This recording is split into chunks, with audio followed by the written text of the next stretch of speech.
Kaixo, da ongi etorri ikusentzunezko hiztegi biktimologiko honetara. Nik landuko dudan kontzeptua justizia konponarazlea izango da.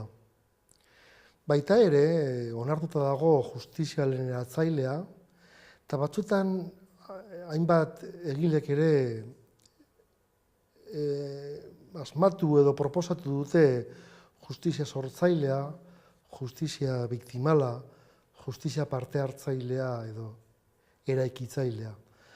Azken batean paradigma bat nun zeozer berri eskaintzen diogu justiziara doazen pertsonei, bai biktima eta bai delitugileari.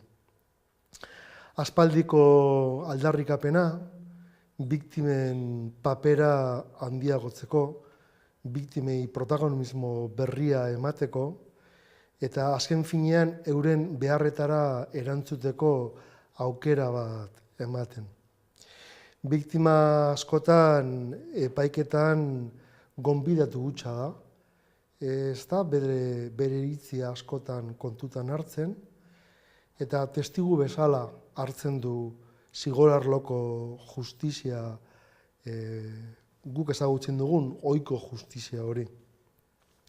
Kontzeptua nazioarteko kriminologia batzar baten 1983an izan zen erabilita lehenengo aldiz Budapesten.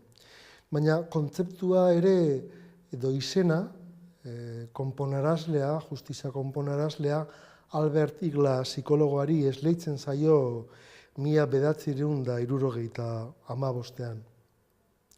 Delituari aurre egiteko modu bat, nun biktima, kaltegilea eta kasuan kasuko komunitatea edo gizartea elkarrekin parte hartzen dute delitu horretatik etorritako ondorioak modu baten konpontzeko, arintzeko edo erreparatzeko.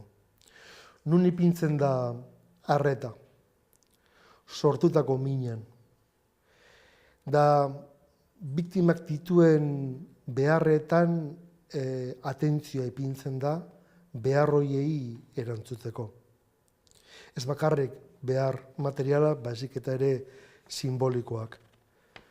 Justizia konponarazlea askotan zigor arloko justiziaren gandik aldendu egin da. Ez alternatiba bezala, nire ustez, osagarri polit bat bezala.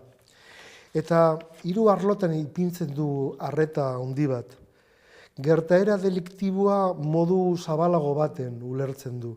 Ez da bakarrik legearen kontrako haustura bat.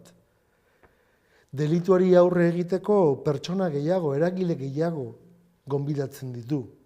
Lehen esan dudan bezala, biktimak, delitugilea eta komunitatea edo gizartea. Da azken finean, arrakasta modu ezberdinez neurtzen du. Ez da bakarrik zenbat zigor inposatzen dan, baizik eta nola konpontzen dan konpondu beharrekoa. Kontzeptua definitzeko ez da bat ere erraza. Zailtasunak daude, batzutan oso instrumentala dalako kontzeptua, beste batzutan adostasuna ez dagoelako. Nik justizia konponarazlearen Europar Forumenaren definizioa hartu nahi dut. Forumak horrela esaten du, ikuspegi zabal bat, mina erreparatzeko edo minaren arriskua jeisteko. Prozesu baten bitartez, prozesu komunikatibo baten bitartez, non ikututa sentitzen diren pertsonak joaten dira.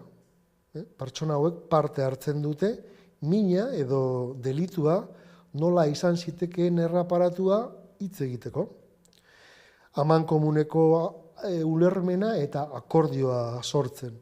Eta azken finean harremanak eta justizioa indartuak izaten dira modu honetan. Azpimarratu nahi dut, beharretan ipintzen du argia eta indarra gabezietan baino gehiago. Baina baita ere azpimarratu nahi dut zer ez da 21. mendeko kontzeptu berri bat delinkuentziari aurre egiteko, ez da panasea bat, ez da balio pertsona guztientzako, ez eta legezko sistemari alternatiba moduan, bai, lehen esan dudan bezala osagarri munduan. Azpimarratu nahi dut, justizia esaren aurrean, justizia konponarazlea, ez da moralki neutral gelditzen. Gatazken eraldaketaren esparruan, askotan gatazkaren aurrean, bitartekariok aurkezten gara moralki neutralak, baina biktimari egindako minagatik ez gara inoiz neutral azalduko, berak bizi izandako mina honengatik.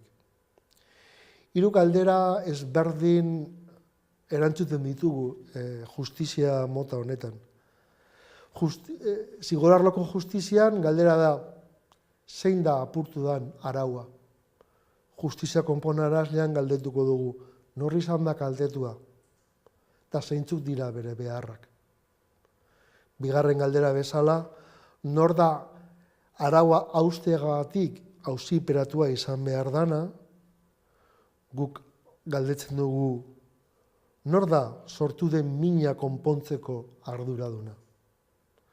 Eta azkenik, nola zigortu behar dan pertsona hori erantzun beharrean, nola eraiki daiteken erreparazioa erantzuten dugu.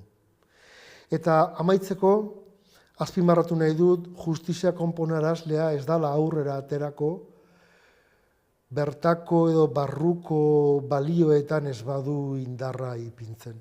Lau balio nagusi azpimarratuko ditut, topaketa balioa, komunikazioa, narrazioa, emozioak eta sentimenduak, eragile guztienak, erreparazioa, biktimarekiko, barkamen eskaera batekin, lehen eratzailea edo konponarazlea, bai, sortutako mila konpontzen duelako eta alden neurrian eta posible danean leheneko momentura bueltatzen dalako. Eta azkenik inklusioa, ez ditu pertsonak baztertzen eta gonbidatzen ditu ukituta sentitzen diren pertsona guztiak. Eskerrik asko zuen erretegatik, Alberto Olalde naiz, gizarte langintzako irakaslea eta topaketa konponarazleetan errastatzaile bezala parte hartu izan dudana. Eskerrik asko.